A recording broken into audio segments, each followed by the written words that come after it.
Everu, 23 de febrero de 2026.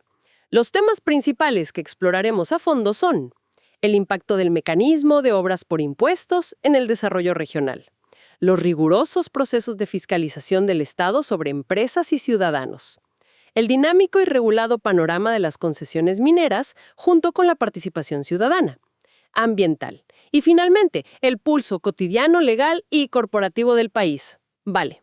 Vamos a desempacar esto, porque cuando intentamos comprender cómo opera la verdadera sala de máquinas de un país entero, solemos, no sé, distraernos con los grandes discursos políticos. Claro, el ruido mediático. Exacto. Pero el engranaje real, el que mueve millones y define libertades, está en los contratos, en las resoluciones administrativas y en esos balances contables que a primera vista parecen increíblemente áridos. Es un universo de papel que dicta la realidad material. Y detenerse a leer ese universo de papel es en muchos sentidos la única forma de entender hacia dónde va la economía y la sociedad. Cada resolución oficial o, digamos, una convocatoria municipal no es un evento aislado, es un síntoma. Nos muestra las prioridades del Estado, sus paranoias, sus necesidades de infraestructura y sobre todo su nivel de tolerancia frente al error. Hoy tenemos sobre la mesa un panorama que refleja precisamente una tensión fascinante. Por un lado, una administración pública desesperada por acelerar el crecimiento, pero al mismo tiempo obsesionada con un control milimétrico de cada movimiento privado. Empecemos por esa desesperación por el crecimiento. Me llamó muchísimo la atención la escala de lo que está ocurriendo en Ucayali. Es un caso monumental. Totalmente monumental. Hay un proyecto de la Municipalidad Provincial de Coronel Portillo, específicamente en el distrito de Callería. Están utilizando la Ley 29230, mejor conocida como Obras por Impuestos. Tienen un presupuesto de más de 8.3 millones de soles para mejorar los servicios operativos de gestión vial y ambiental. Pero el dato que realmente resalta es el tiempo. El cronograma. Tienen apenas 210 días calendario para ejecutarlo todo. 210 días. Para que quien nos escucha tenga una perspectiva clara de lo que significan 210 días en el mundo de la administración estatal, debemos recordar cómo funciona el sistema tradicional. Por la vía regular de contratación pública, un proyecto de más de 8 millones de soles fácilmente pasaría 2 años o más atrapado solamente en la fase de licitaciones. O en apelaciones. Sí, impugnaciones de postores perdedores, trabas burocráticas previas al primer ladrillo. Hacerlo en 210 días es, esencialmente, romper la barrera del sonido burocrático. Lo que permite esta ley es que una empresa privada financie y ejecute la obra directamente, y luego el Estado le descuente ese monto exacto de su impuesto a la renta. Pero, espera un momento. ¿Inyectar capital privado de esta manera tan directa en proyectos públicos no genera un riesgo enorme de conflictos de interés? A simple vista, suena a que podría interpretarse como una privatización encubierta de la obra pública. O sea, ¿la empresa hace lo que le conviene para luego simplemente no pagar sus impuestos? Esa es una crítica muy común, muy válida desde la teoría administrativa, claro. Pero si conectamos esto con el panorama general, el diseño del mecanismo intenta mitigar precisamente eso al trasladar el peso del riesgo. En una obra pública tradicional, si hay un retraso o un sobrecosto por ineficiencia, el Estado termina pagando la factura adicional. O la obra queda tirada. Así es, lo cual explica por qué hay tantas infraestructuras inconclusas en el país. Pero en el esquema de obras por impuestos, la empresa privada asume el riesgo total de la ejecución. Si se demoran, si hay sobrecostos o si la calidad técnica es deficiente, el Estado simplemente no les emite el certificado para descontar sus impuestos. Por lo tanto, el sector corporativo inyecta su propia eficiencia gerencial y su urgencia financiera. Porque quieren su crédito fiscal rápido. Exactamente. No se quedan con la calle o el servicio de limpieza. Se quedan con un crédito fiscal y la ciudadanía obtiene la obra a tiempo. Y fíjate que la distribución de ese presupuesto de 8.3 millones en Callería demuestra que no se trata de una simple refacción estética temporal.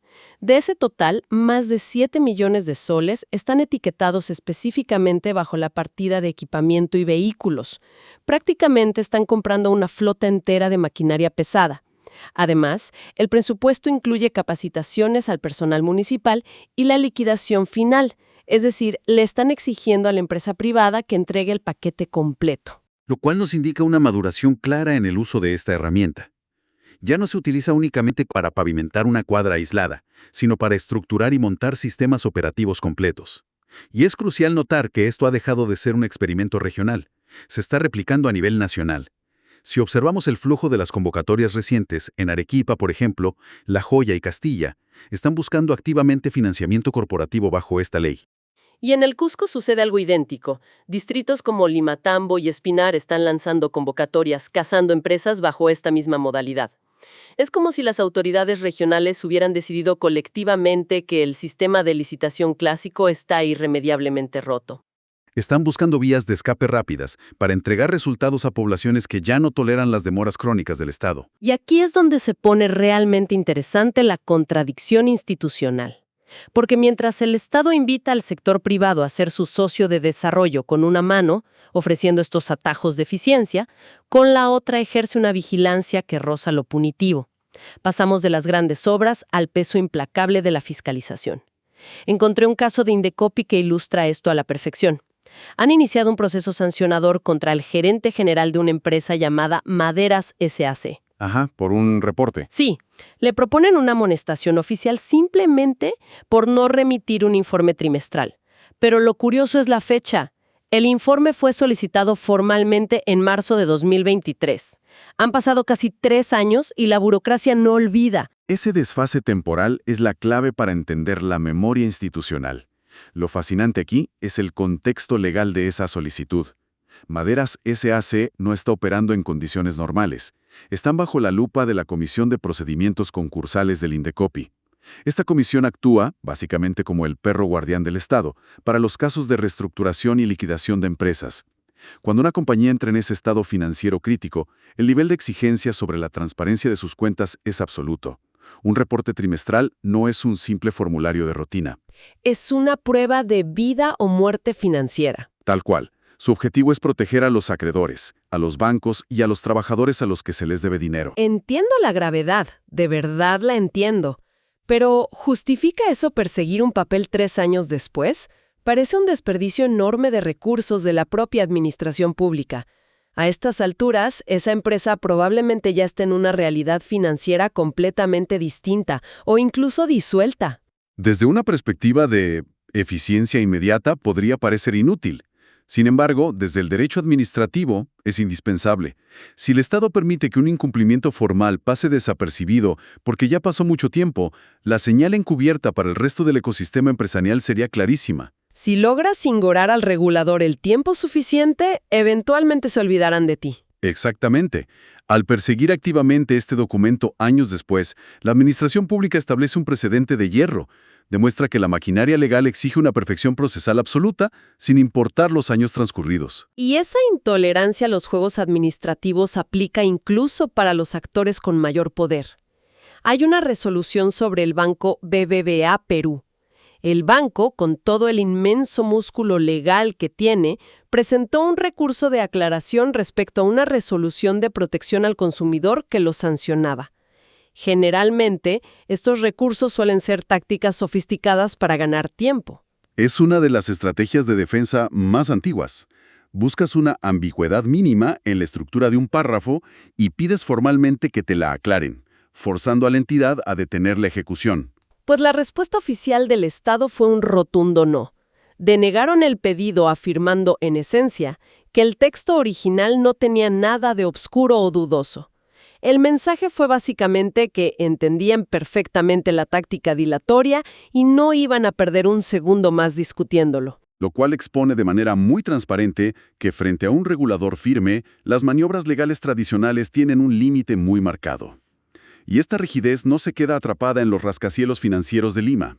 El brazo de aduanas aplica lo mismo en las fronteras físicas. Si miramos al sur, a Tacna, la SUNAT ha ordenado el retiro inmediato del territorio nacional de un vehículo con placa argentina. La placa AH067Y. ¿Y el motivo de la expulsión? El único motivo detrás de esta orden es que el plazo temporal autorizado por su certificado de internamiento había caducado. Tras declarar improcedente la solicitud de su propietario, la orden fue implacable. Afuera. Ese nivel de escrutinio sobre una simple placa extranjera nos obliga a plantearnos una transición natural. Si la maquinaria estatal es capaz de rastrear y expulsar un solo vehículo porque un papel expiró ayer, ¿Qué nivel de fricción despliega cuando lo que está en juego no es un auto, sino el control de miles de hectáreas ricas en minerales?